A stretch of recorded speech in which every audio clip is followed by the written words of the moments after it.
MLC से अचानक दे दिया गया इस्तीफा। क्या सिर्फ एक ये खाली सीट के लिए हुआ है या फिर बिहार की सियासत में बड़ा खेल भी शुरू हो चुका है? आखिर मंत्री दीपक प्रकाश को बचाने के लिए इतनी जल्दबाजी क्यों की गई है? आइए समझते हैं ये पूरा मामला। नमस्कार, मैं फरीदा गजर। इस वक्त आप जुड़े हुए एक न्यूज 24 के साथ।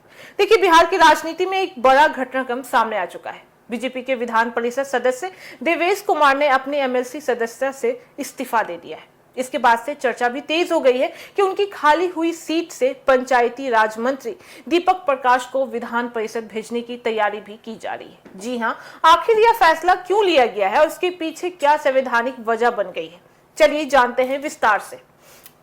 देखिए, शुक्रवार यानी आज को बीजेपी एमएलसी देवेश कुमार बिहार विधान परिषद पहुंचे हैं और सभापति को अपना इस्तीफा सौंप भी दिया है।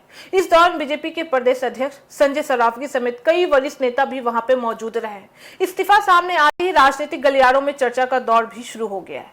बताया जा रहा है कि देवेश कुमार के इस्तीफे से खाली हुई सीट पर अब पंचायती राज मंत्री दीपक प्रकाश को विधान परिषद भेजा भी जा सकता है। जी हां, दरअसल बता दें कि दीपक प्रकाश फिलहाल बिहार सरकार के मंत्री हैं, लेकिन अभी भी वे विधानसभा या विधान परिषद किसी भी सदन के सदस्य नहीं है। भारतीय संविधान के अनुसार बता दें कि कोई भी व्यक्ति मंत्री बनने के बाद 6 महीने के भीतर विधानसभा या विधान परिषद का सदस्य बनना जरूरी हो जाता है।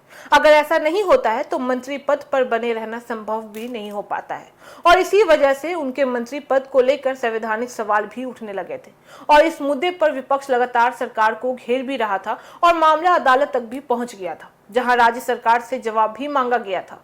और अब माना जा रहा है कि देवेश कुमार के इस्तीफे के बाद से सरकार ने इसे संवैधानिक चुनौती का समाधान निकालने की दिशा में एक कदम भी बढ़ाया है। यदि दीपक प्रकाश इस सीट से विधान परिषद पहुंच जाते हैं तो उनका मंत्री पद पूरी तरह से सुरक्षित भी हो जाएगा। विपक्ष का कहना है कि सरकार को पहले ही संवैधानिक प्रक्रिया पूरी भी कर लेनी चाहिए थी, जबकि एनडीए का दावा भी है कि सभी कदम कानून और नियमों के अनुसार ही उठाए भी जा रहे हैं। देखिए, राजनीतिक विशेषज्ञों का मानना भी है कि यह सिर्फ एक सीट का मामला नहीं है, बल्कि सरकार के भीतर संतुलन बनाए रखने और संवैधानिक बाधाओं को समय रहते ही दूर करने की रणनीति भी हो सकती है। हालांकि अभी तक कोई भी आधिकारिक तौर पर दीपक प्रकाश के नाम की घोषणा नहीं की गई है, लेकिन राजनीतिक हलकों में यह माना भी जा रहा है कि उन्हें ही इस सीट से विधान परिषद भी भेजा जाएगा। अब सबकी नजर आगे की औपचारिक प्रक्रिया और चुनाव आयोग की अगली घोषणा पर टिकी हुई भी है और अब देखना भी काफी दिलचस्प हो गया है कि क्या दीपक प्रकाश निर्विरोध विधान परिषद पहुंचते हैं या फिर इस सीट पर कोई नया राजनीतिक मोड़ भी देखने को मिल सकता है। आपकी राय क्या है कि क्या सरकार ने समय रहते संवैधानिक संकट का समाधान किया है या फिर विपक्ष के सवाल का वाजिब है? अपनी राय हमें कमेंट बॉक्स में जरूर बताइएगा। तो फिलहाल इस खबर में बस इतना ही। बाकी ऐसी तमाम खबरों के लिए देखते रहिए न्यूज 24। हर खबर सबसे पहले सबसे सटीक।